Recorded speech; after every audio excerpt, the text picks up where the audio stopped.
Greetings, and this is the first episode in a series of readings that I will do called The Unreal Machine. I've produced 7 short essays on this theme, which have been taken from the final part of my book, The Inversion. And I think they're they're quite pertinent to these times because they deal with the theme of technology, but they move through, of course, to the sense of what the human spirit can respond to technology. In order to get there, we have to go through discussing the aspects of what I call the unreal machine, and also what I call the counter-evolutionary forces or entropic forces that may be working through the machinic architecture or machinic ecosystem. So in order to get to the sense of the human soul, spirit, consciousness response, first we have to discuss the environment of the unreal machine. Now, I will put these out as written essays, and in fact, I was going to put them also out as just audio readings. But I thought that in this case, I would go back to the old traditional method of actually reading the paper itself. So you get the paper and hopefully some physical through the video, but a physical reading of it. And I thought that would be relevant. So I won't say much else. On each subsequent video, I will read the continuation of the series for the whole of the 7 essays. So I'll begin. The Unreal Machine, Part 1, Deadly Enchantment. One of the most world-changing technological discoveries of our recent era has been that of electricity.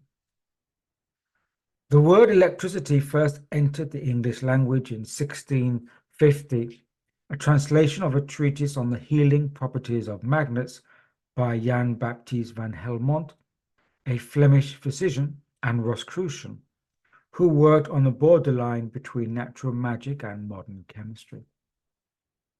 Many of the earliest books and treatises on electricity describe the force in distinctly alchemical terms, with such names as the ethereal fire, the quintessential fire, or the desideratum being used.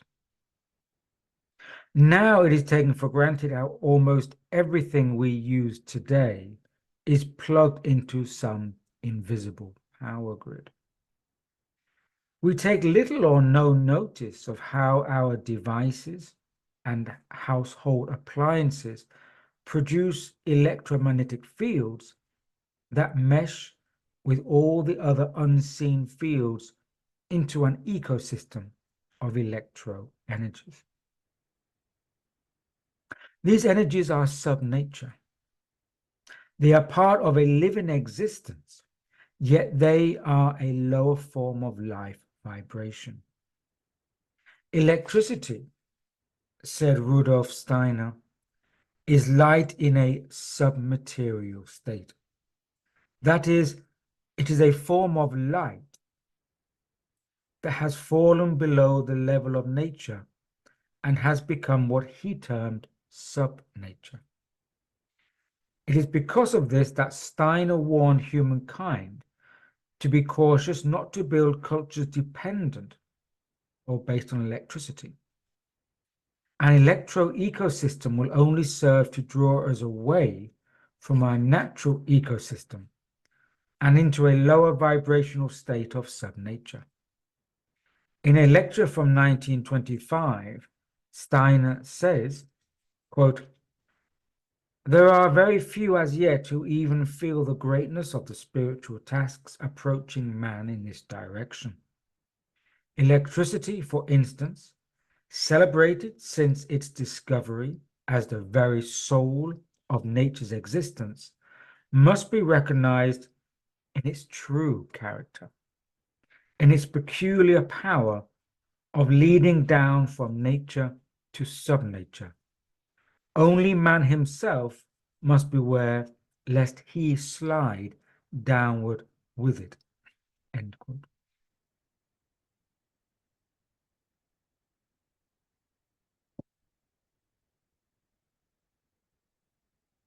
Rudolf Steiner made great efforts to outline aspects of the various forces acting against humankind's development.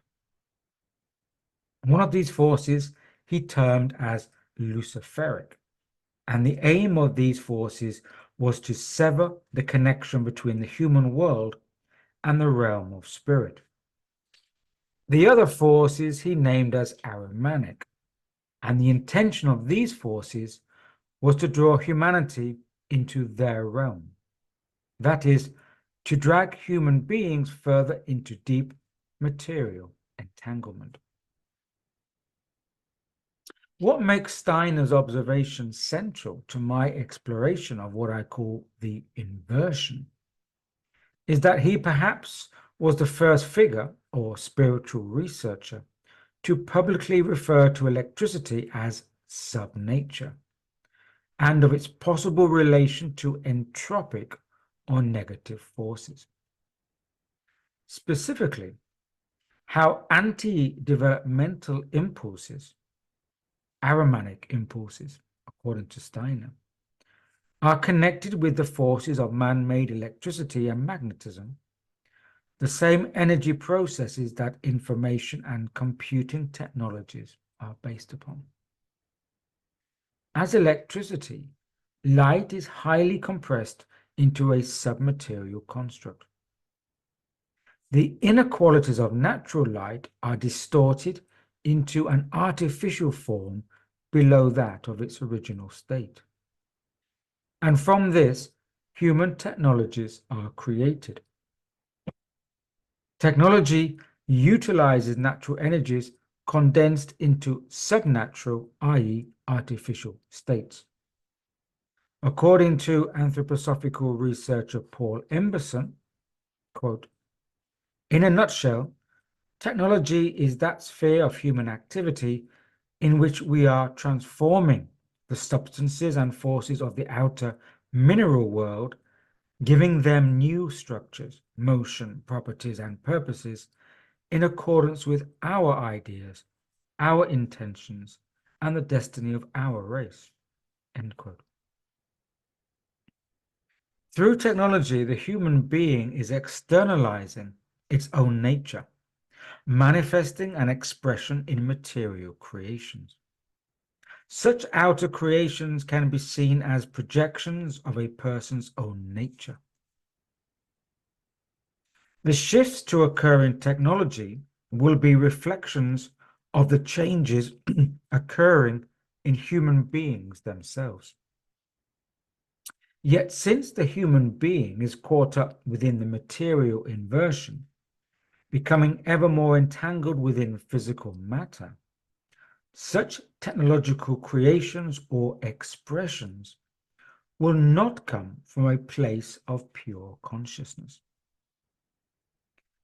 Current technological developments and processes are not only an expression of our wishes and desires, the human ego, but are also expressions of a machinic impulse that runs through humanity via their embodiment in this inverted reality. That is, forces which operate within the inversion are able to find expression through the medium of technology because such technologies are externalized creations of a humanity through which such forces also operate. Technology is also an intermediary medium through which humanity can access and interact with other forces and realities. If we examine some of the most recent technological innovations, we can see that there is a marked potential for doing more than processing operations within this current reality.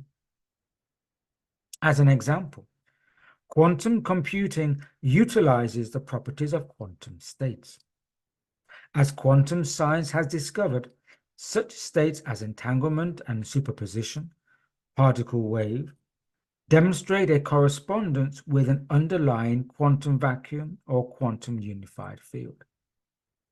Such a unified field is also related to the zero-point field from which matter reality manifests.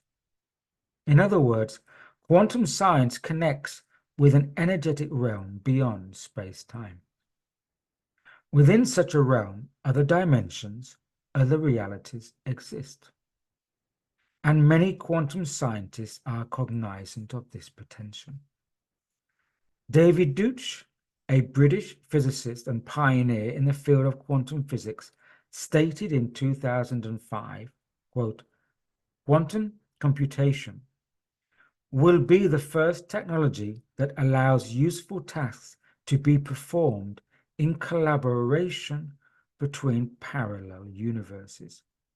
End quote. Similarly, Geordie Rose, the founder of D-Wave Systems that created the D-Wave quantum computer, so it's called, stated in a similar talk, quote, "Science has reached a point now where we can build machines that can exploit those other worlds. The shadows of these parallel worlds overlap with ours, and if we are smart enough, we can dive into them and grab their resources and pull them back into ours to make an effect in our world." End quote. And later on, Geordie Rose confessed that when standing next to his quantum computer, quote, "It feels like an altar to an alien god." Yet just how a person is able to distinguish between an alien god and a demon has puzzled humanity with this dilemma for millennia. Around the same time, in 2014, Tesla chief executive Elon Musk was warning of the dangers and high risks of advanced technology, such as artificial intelligence. He famously stated that, quote, "With artificial intelligence, we are summoning the demon."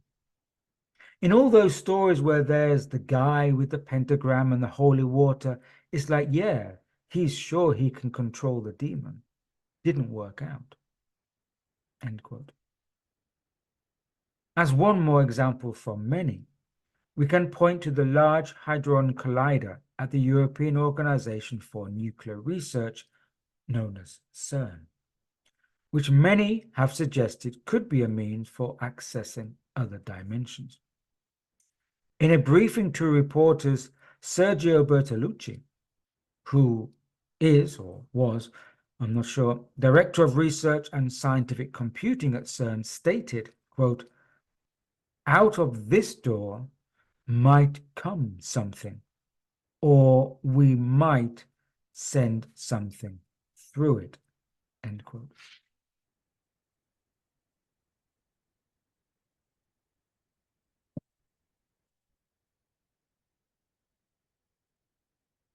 The pattern emerging here is that through technology, humanity is opening up the possibility of establishing correspondences with other forces and other realms. However, the inner state of the human being needs to be taken into account here, for we are not dealing with external events alone. And when humanity's lower nature is in contact with or attracted to those forces beyond the present physical reality, then a detrimental relationship can be brought into manifestation. As has been stated within the occult sciences, it is more often the lower nature of the human being that is sought out for alliance and unhealthy bonding. Humanity is now coming face to face with technologies that transcend the known boundaries of physical space and time. These technologies are not being introduced into a vacuum, but into a matter reality populated by predominantly carbon-based life forms through which conscious energies flow. As yet, there are not only no real understanding of the effects to the biological nervous system and human consciousness, there is no comprehension of the impact this will have upon the inner development of humankind. The great challenge facing humanity as it steps into the future is how to manage its relationship and increasing merger with technology, especially in regard to the presence of the machinic impulse.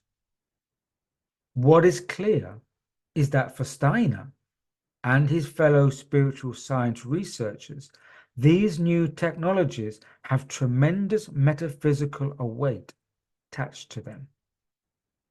Furthermore, the potential negativity that such technology and their forces visit upon humanity may be absolutely necessary for humankind's continued development.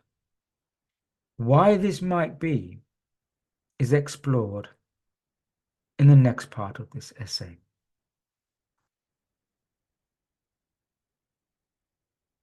End of part 1. Be well, stay centered, be grounded until next time. Cheers.